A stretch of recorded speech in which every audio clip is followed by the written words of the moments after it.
tous réconciliés en Jésus-Christ.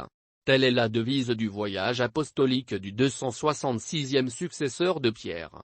C'est un appel lancé aux Congolais pour se réconcilier avec Dieu et entre eux, particulièrement les acteurs politiques qui sont en perpétuel tiraillement. C'est un appel de responsabilité ou à responsabilité. Comme pour dire que la paix véritable passe par Jésus qui fait de nous des frères et sœurs appelés à vivre ensemble, à se réconcilier, avait déclaré à Vatican News Monseigneur Marcel Utambi, archevêque de Kisangani et président de la Conférence épiscopale nationale du Congo, Sanko. Le patriarche va rencontrer au cours de son séjour à Kinshasa plusieurs catégories de personnes. À part les leaders politiques de l'opposition et les gouvernants, il va également s'entretenir avec la société civile, les jeunes, les catéchistes, les évêques, les survivants des atrocités de l'Est et le monde diplomatique. La dose politique intéresse et le contexte électoral s'impose. Des sources religieuses assurent qu'au cours de la célébration eucharistique Ndolo, c'est tout le monde qui va se retrouver en présence du Saint-Père. Les leaders politiques, toutes tendances confondues, seront là pour écouter son homélie, son message et sa parole. Certes, dans une période électorale, les politiques doivent se surveiller. Mais, indique un prélat catholique à Ouragan.cd, ils doivent éviter de tomber dans la manipulation de l'opinion publique.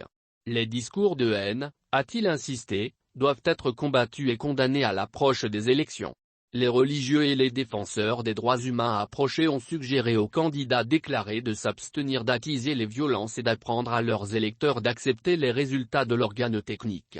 Les responsables politiques, en particulier les candidats à la prochaine élection présidentielle en RDC, devraient s'abstenir d'invoquer des affiliations ethniques et d'utiliser un langage provocateur, lesquels pourraient conduire à des violences, à la discrimination et à d'autres violations graves des droits de l'homme, ont-ils conseillé. Fortement mobilisés comme un seul homme, les Kinois sont prêts à accueillir le successeur de Pierre qui visite leur pays du 31 janvier au 3 février 2023. L'Église, l'exécutif et l'ensemble du peuple sont engagés dans la préparation afin de réserver un bon accueil au pape qui va leur apporter sa proximité pastorale. Tout est prêt, tous les Congolais attendent filialement d'accueillir le pape François. C'est un grand événement, de haute portée pastorale avant tout, parce que c'est le successeur de Saint-Pierre, l'envoyé de Dieu qui vient en visite apostolique en RDC, pratiquement pour raviver la foi, la charité et l'espérance du peuple de Dieu, a enseigné le Monseigneur Utambi qui prêche aussi la réconciliation entre tous les enfants du Congo. D'aucuns rassurent avoir la certitude que le message du chef de l'État du Vatican aura un impact sur la vie des Congolais et des institutions de la République. Georges Mario Bergoglio de son vrai nom, a été élu le 266e pape de l'Église catholique romaine le 13 mars 2013 sous le nom de François.